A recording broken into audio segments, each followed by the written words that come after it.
Hello, family. Charlotte and I are coming to you from our living room with a PSA and something else fun, since you guys are kind of the most important and impactful people in her life.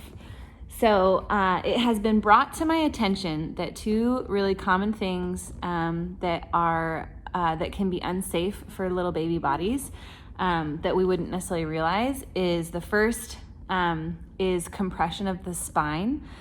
So like if you put her on your knee and you're bouncing her like really rigorously, or like we've put her on like the big yoga ball, and like if we bounce her really vigorously, that it can actually cause harm to her discs or even up into her neck and brain with like a concussion, because their bodies are just not meant to take that type of impact.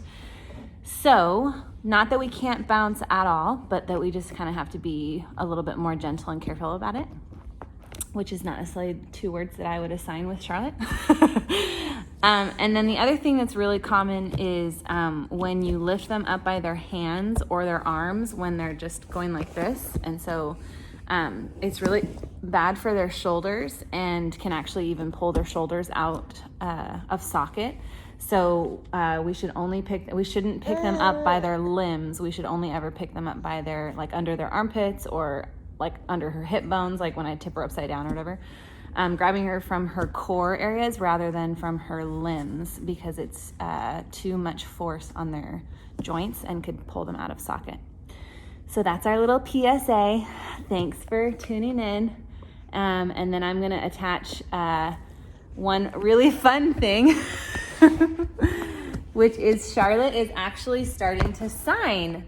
So she has some sign language that she's using to communicate with us. And so I'm going to show you what it looks like from her point of view, and then a reminder on what the signs are that she's trying to learn right now. So, okay, love y'all. So bye. A friend of mine that specializes in sign language, when I was talking to her about how little Charlotte is signing, even though it's been so many months of me trying to teach her some signs, that one thing she reminded me of is teaching your children the power of using communication to express what you want. So moving into more of like a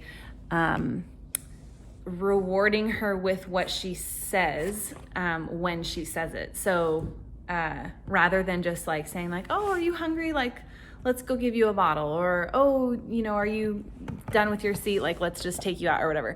But actually waiting until they sign that thing. Sorry, she's like pulling everything out of the stuff. Waiting for her to actually do the sign, so that it teaches her the power of expression of like, look what happens when you actually do the sign language. So a couple of reminders on the common ones she's doing right now. Whoa, baby girl. Oh, honey. You want to come see? Let's come see what I'm doing. So she signs milk. So milk is where you just squeeze your hands together like that. So I'll show you what it looks like when she does it, but that's a reminder on that one. And then she also does more. So whenever you're feeding her, constantly asking her, do you want more? And then waiting for her to do the sign before you continue to feed her. So when you actually sign it, it looks like this, where you just kiss your fingers together. So that's more. And hers looks more like a clap, like this. And then signing all done. So like if she's ready to be done eating, or if she's tired of being in her seat, asking her, are you all done? And then this is all done, where you just shake your hands like that. And then hers looks a little bit more like flailing her arms. Oh, honey bunch.